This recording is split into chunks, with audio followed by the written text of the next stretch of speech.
we couldn't conceive of sort of soft pedaling that in the movie and really doing anything resembling the book. 70 years, a lifetime of storytelling, dark humor, and cinematic precision. Joel Coen, the quiet half of the Coen brothers, finally sits down to reflect. His voice is calm, his gaze distant, as though watching a reel of memories flicker across the years. He's never been one for big declarations, but when asked about the movies that shaped him most, he leans back in his chair and says, "There are 6 that never left me." They're not blockbusters or easy crowd pleasers. They're stories that linger in the shadows. Films that taught him about irony, fate, absurdity, and the fragile beauty of human nature. I don't talk like that, but I know people who do.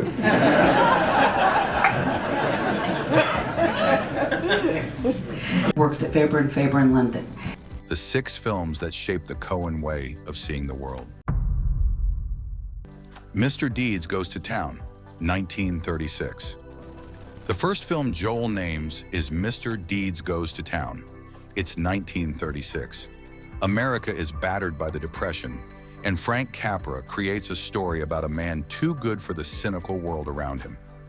Joel first saw it on an old television in Minneapolis. He remembered the quiet courage of Longfellow Deeds, the man who inherited a fortune and tried to do good, only to be mocked for his simplicity. He found the truth there. Capra's film wasn't naive, it was brave. It dared to believe that goodness could exist amid greed and cruelty. Joel saw a kind of rebellion in Deeds' honesty, the same kind that would later echo through his own films. In Fargo, Marge Gunderson's decency cuts through a world of violence. In A Serious Man, integrity becomes a riddle. It all traces back to Deeds. Do you mind if I talk to you, Mary? You don't have to pay any attention to me. No, I don't mind. A reminder that decency isn't weakness, and that sometimes the purest soul stands tallest in the storm. For Joel, Mr. Deeds Goes to Town wasn't a quaint relic. It was a statement that sincerity is the most radical act of all. Sullivan's Travels, 1941. Then came Sullivan's Travels, another Frank Capra-era tale, but this time from Preston Sturges. Witty, daring, and layered with irony. The film follows a Hollywood director who, tired of making comedies, sets out to experience real hardship so he can create something meaningful. Along the way, he learns that laughter itself is the truest form of empathy. Give him some ham and eggs. Yes, ma'am. That's very kind of you, sister, but I'm not hungry. For Joel, the lesson hit deep. He and Ethan had always balanced tragedy and absurdity, light and darkness. Their films, Oh Brother, Where Art Thou, The Big Lebowski, Barton Fink, dance between humor and despair. What few fans realize is that Oh Brother, Where Art Thou took its title from Sullivan's Travels. It was the name of the serious movie the character in Sturges' film wanted to make. Joel smiled when he told that story. "We made the movie Sullivan never did," he said. To him, Sullivan's Travels was a mirror, a story about art itself, about why people create, and how laughter can be sacred. It wasn't just a movie. It was a philosophy that followed him through every frame he ever shot. The Palm Beach Story, 1942. Joel Coen's third pick is another Preston Sturges film, The Palm Beach Story, a screwball comedy bursting with wit, chaos, and charm. It's the kind of movie where misunderstandings spiral out of control, and yet, by some miracle, everything still lands in perfect rhythm. Joel admired that balance. Chaos on the surface, order underneath. He once said that comedy is like jazz. You think it's chaos, he explained, but it's timing, pure timing. That rhythm pulses through Coen classics like Raising Arizona and Burn After Reading. Both feature characters stumbling through absurd situations that somehow reveal deep truths. What Joel loved about The Palm Beach Story was its honesty beneath the comedy. It laughed at human foolishness, but never mocked it. Every madcap decision, every misunderstanding came from something real. Love, pride, desperation, longing. The film taught him that even the wildest stories must have a human heartbeat, that laughter and empathy can live side by side without contradiction. and that lesson stayed with him forever. Detour, 1945. When Joel mentions Detour, his tone changes. This one isn't about laughter, it's about fate, cruel, unrelenting fate. Edgar G. Ulmer made Detour with almost no money, yet created a masterpiece of fatalism. A hitchhiker, a dead body, a wrong turn, and suddenly life spirals into ruin. Joel first saw it as a teenager. The grainy black and white film looked rough, but its honesty hit like a hammer. Nothing in Detour was polished. Everything felt real, accidental, doomed, inevitable. He later said that the movie understood something terrifying, that fate doesn't explain itself. That idea became a cornerstone of his work.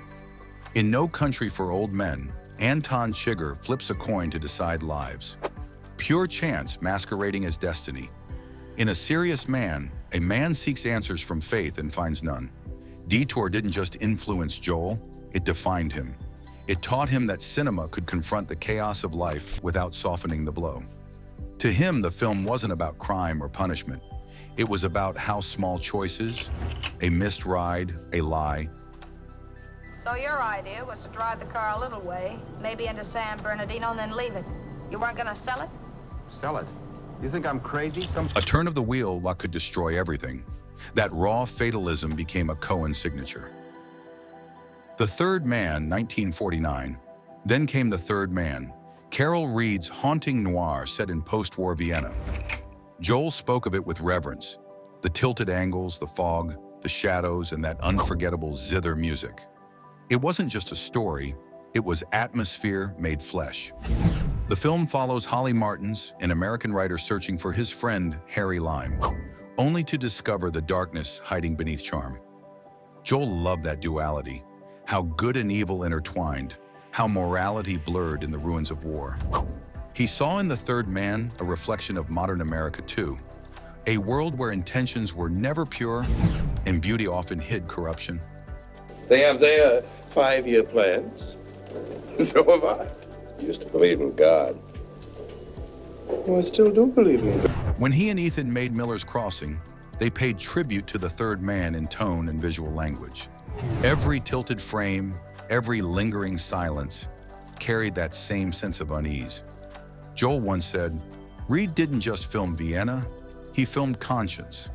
What fascinated him most was Harry Lime's smile, that charming, cold smile that concealed moral rot. It was the face of temptation. And in it, Joel saw the perfect metaphor for the Coen universe. A world where charisma and evil share a cigarette under the same flickering streetlight. The Night of the Hunter, 1955. The last film on Joel Coen's list comes from Charles Laughton. The Night of the Hunter. He called it a dream painted in black and white. Robert Mitchum's sinister preacher, with love and hate tattooed on his knuckles, became one of cinema's most haunting villains. Joel saw it as a visual sermon, not about religion, but about the fragile balance between innocence and evil. He loved the way Laughton turned simple images into myth, the river scenes, the children hiding in the reeds, the hymns echoing through the darkness. It was part fairy tale, part nightmare, part poem. Joel found in it the very essence of storytelling, light and shadow locked in eternal conflict, the film's visual contrast, its biblical themes, its poetic cruelty. All would resurface in Coen masterpieces like True Grit and No Country for Old Men. He admired how The Night of the Hunter dared to be beautiful even in horror. Fear can be lyrical, he once said, if the truth behind it is pure. That was the film's gift, the courage to confront evil, not with cynicism, but with art. 6 films, 6 fingerprints on Joel Coen's soul. From the idealism of Mr. Deeds Goes to Town to the dark poetry of The Night of the Hunter, each one shaped a piece of his creative DNA. They taught him that comedy could be tragic, that tragedy could be funny, and that human being, flawed, stubborn, beautiful, would always stumble toward truth, even when blinded by fate. Joel never claimed these were the greatest films ever made. He said only that they stayed with him. They whispered lessons in his ear as he crafted stories of his own.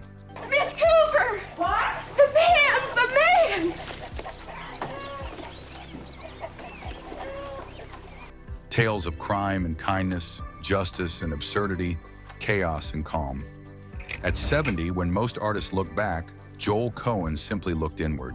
He smiled and said, "I still think about these films. They remind me why I started 6 titles. 6 ghosts. Together they form a map, not just of one filmmaker's influences, but of cinema itself.